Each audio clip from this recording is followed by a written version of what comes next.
பயிற்சி 5.2ல் question number 3ல் third subdivision 5, -2 வழி செல்வதும் குற்றச்சின் நீளம் 8 அலகுகள் நெட்டச்சு எக்ஸ் அச்சு. ஓகே, நெட்டச்சு எக்ஸ் அச்சுன்னு கொடுத்துட்டாங்க. அப்போ இந்த படம் வரையும் இதுக்கான ஃபார்முலா மையம்லாம் எதுவும் கொடுக்கல இல்லையா? ஸோ ஃபார்முலா வந்து x² - a²-y² இதே நெட்டச்சு ஒய் அச்சாக இருந்தால் இங்கே y² வரும் இல்லையா? y²/a² -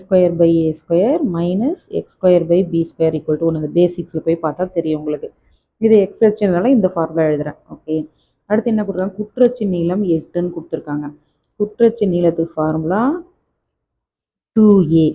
இதே நெட்டச்சு ஃபார்முலா 2bன்னு வரும். புக்கில் இருக்கலாம். 2a = எவ்வளோ கொடுத்துருக்காங்க? 8. அப்போ a வந்து 4. ஓகே, சிம்பிளாக a கிடச்சிருச்சு. அப்போ a² 16ன்னு எழுதுவோம். இந்த ஃபார்முலா எழுதிடுங்க. இப்போது மதிப்பெல்லாம் பிரதியிடலாம். இது வந்து புள்ளி, இது மையம் கிடையாது. அதனால் எக்ஸ், ஒய்ன்னு இதை எடுத்துக்கிறோம். 5 வந்து எக்ஸு, -2 வந்து ஒய். நமக்கு என்னென்ன தெரியும்? எக்ஸ் தெரியும், ஒய் தெரியும், ஏ தெரியும். எல்லாமே இந்த சமன்பாட்டில் அந்த ஃபார்முலாவில் பிரதியிட போகிறோம். இப்போ x² 25/a² 16 -y² 4 b² தெரியாது, அதான் கண்டுபிடிக்க போகிறோம். = 1. இப்போது 25/16 இங்கே இருக்கும். இந்த 1 இந்த சைடு எடுத்துட்டு வாங்க. இந்த -4/b² இந்த சைடு வருது.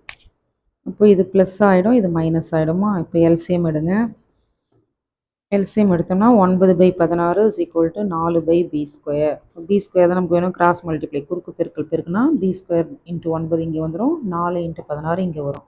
இப்போ பெருக்கலாக இருக்கிறது ஈக்குவல் இந்த சைடு வந்தால் வகுத்தலாக மாறும். நமக்கு b தானே வேணும், இல்லை b² அப்படியே கூட போடலாம். இந்த ஸ்டெப் அழிச்சிட்றேன்.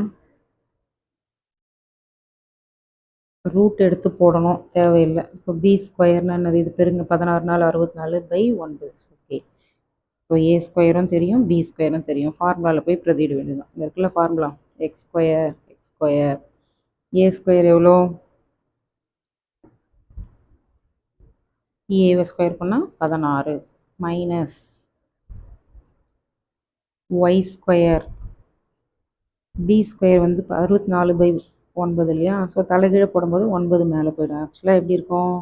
y²/64/9. இந்த 9 மேலே போனதுனால 9y²/64 = 1.